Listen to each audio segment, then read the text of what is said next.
Holy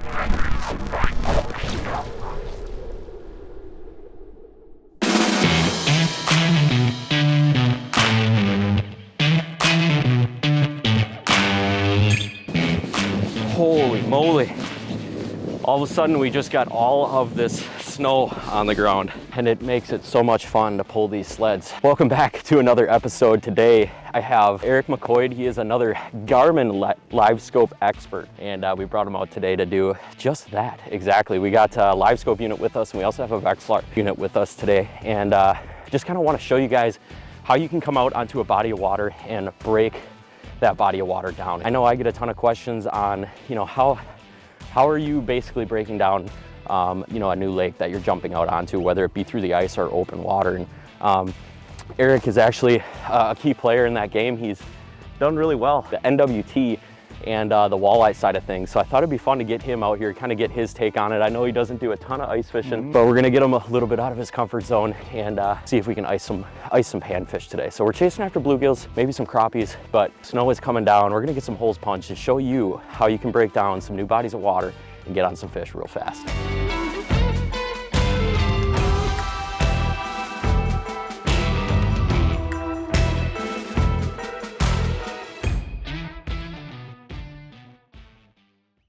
Yeah, go ahead, punch a hole right there. We'll grab the Livescope, get that set up. All right, so we got the Livescope position in here. We just punched one hole, courtesy of Eric with the E40. And look at that. Look at all those fish. So right now we're looking at a ton of fish. They're about 50 feet away, and they're actually that direction.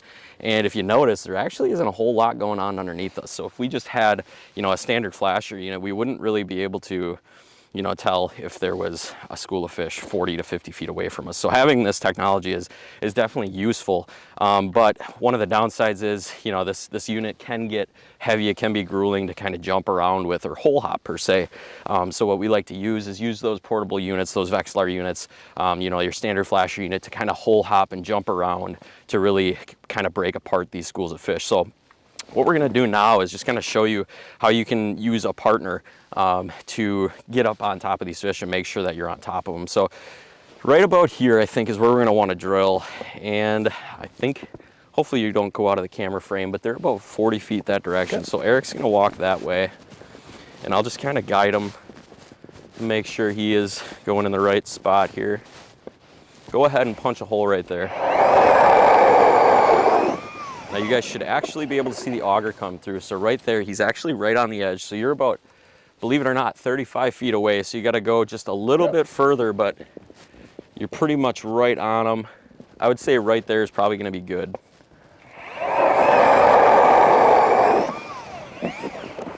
Okay, you guys seen the auger come through? So he kind of plunged it a little deep, and you can see that auger came through at about 50 feet, and he is practically right on top of those fish.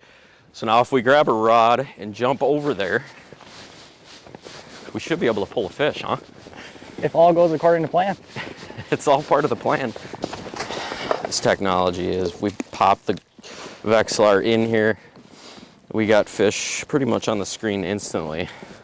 And Eric was actually fishing a little bit before we even started filming, and got some decent ones. We'll go ahead and just drop down there, and they're just sitting there waiting. They were definitely hungry earlier. Yeah.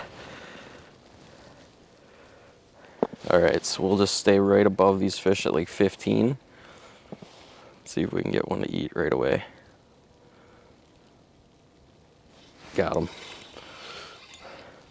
This one don't feel huge, but this just proves our point. He's all wrapped up in the deucer. Yeah, maybe he is a little nicer. And right there, get him off here. Proves our point. So now we're on top of some fish. So super simple, easy way there to kind of break down some water, but we're gonna kind of get into the settings and really dive into this just a little bit more, and you know, some of the things that you should really pay attention to when you're out here. But that right there is just a perfect example of how you can break down a new body of water, get out here and catch some fish real fast.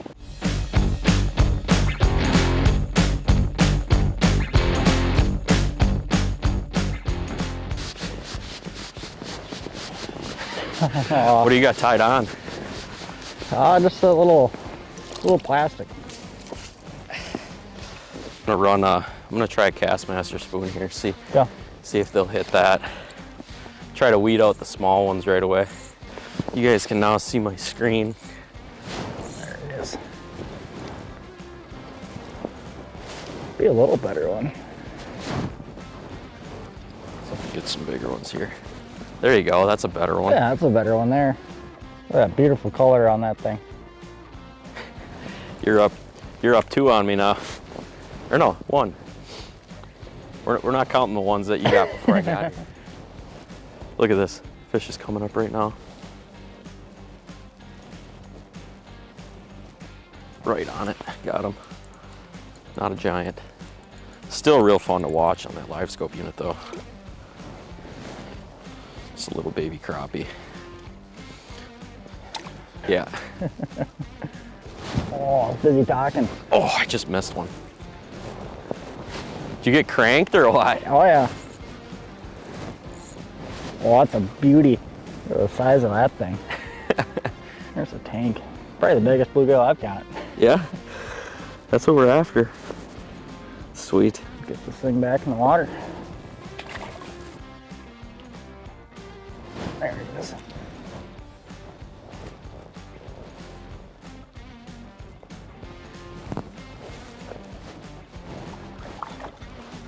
And you're smoking me with the tungsten.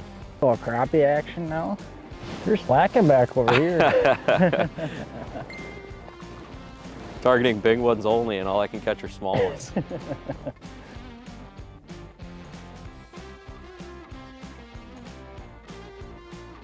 Big mark. Come on. Got him. No, it doesn't feel huge. Yeah, maybe he's decent. Want to get the scope out of the way? I might be able to get him up through here. Yeah, it's not a bad crappie. That's a nice Definitely not like the ones we were getting a week ago up north, but yeah, it's a decent crappie. Still a beautiful one. This one came in super suspended too. We're fishing 18 feet of water. I think he was down probably 10 foot where I first seen him. Respectable fish, definitely an eater if Eric was keeping fish today. The fish seem to be thinning out here, don't they? Yeah, definitely. Getting a lot slower now. Yeah, so I think what we're gonna end up doing here is we're gonna end up popping into forward mode again here and just kind of looking around, see what we can find, and we're just gonna kind of keep hopping around. So with forward facing sonar, you're gonna have a couple different modes that you can use on these units. You got a forward facing mode, and then you'll have a downward mode too as well. And what you're looking at right now is actually the down view. So we got a couple fish down there, but we're definitely not seeing, you know, the amount of fish that we were seeing just a couple minutes ago. So these schools are roaming. We're in a big basin on this lake right now. These schools of fish, they relatively like to roam in giant circles, and they're gonna roam in larger packs too as well. So a lot of times when we're fishing for panfish, what I like to do is kind of set up in a central spot like we are right now and punch a good grid of holes around us. Now, we haven't punched a ton of holes yet so far because we've only been out for, you know, 10 to 15 minutes here catching some fish. So now what we're gonna do is we're actually gonna put this Garmin back into forward facing. So I'm gonna go into the menu here, go into sonar setup. If I go to installation, orientation, and I can slap this into forward. Now, with the forward-facing mode, you're going to have a couple of different options. Right now, we're scanning out about 75 feet, and we can definitely extend that distance the deeper that we are. So I could even run this out a little deeper than we are. Right now, we're scanning out about 130, but as you can see, we kind of start to lose the bottom there at about 70 feet. So in order to get a real good return or an accurate return on the information that we're looking at, I'm just going to keep that setting around that 70 to 65 foot mark here and scan around with that. And yeah, those schools are definitely moving around us. We got a bunch of them about 35 feet in that direction, and there's actually a bunch behind us too as well. So they're kind of making a big oval half moon here. So Eric's gonna jump behind us here, only about 35 feet, maybe a little more to your right.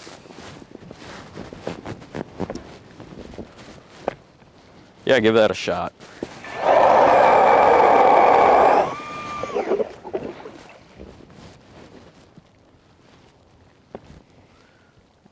Should be right there. I didn't see the auger come through. Should be right on. If you go to the right just a little bit more, there's gonna be a bunch of fish over that direction too there. Swap you for the Vexilar. Oh yeah. There's just something about watching a fish eat on the Vexilar too, you know.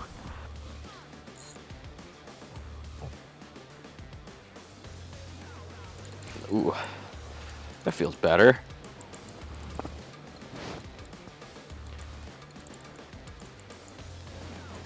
Definitely digging.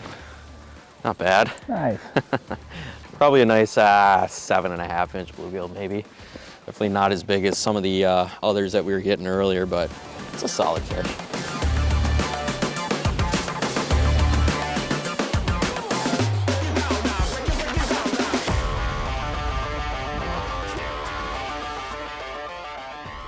He's on it. Got him. Nice one there. He's fighting weird. Feels good. Oh, Oh dude, it's a tank. Wrapped up in the deucer. Gotta love that. that's a beautiful fish right there. That's probably a good one to end on, isn't it? It is. On that tungsten, we were just crushing fish on those tungstens today.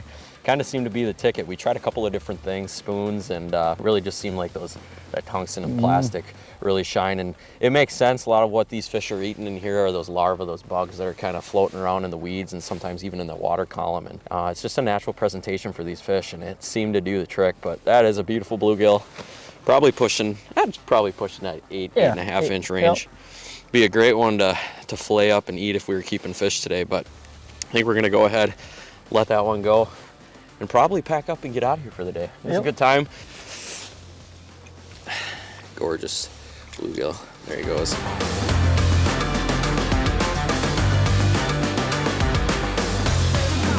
Woo, it's coming down now, buddy. I think we're gonna call that our wrap for today. Got some nice bluegills. Got to talk about using a Livescope unit with a Vexilar standardized flasher today, and that was kind of the biggest point of this video that I wanted to kind of bring to life. I just want to show you guys that, you know, if you are going out with a buddy that maybe has a unit, you definitely don't need to have one as well.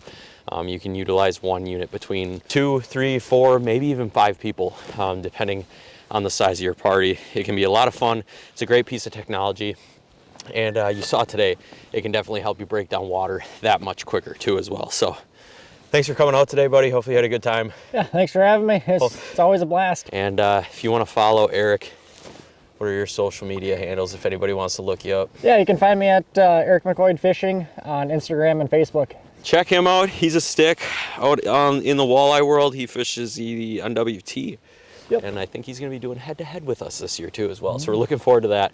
But that being said, we're going to get out of here. I'm sure the roads are turning to crap here, and yeah, we're getting pretty wet with the snow that's been coming down. So thank you guys so much for tuning in. As always, keep living your dream, and we'll catch you guys on the next one. Peace.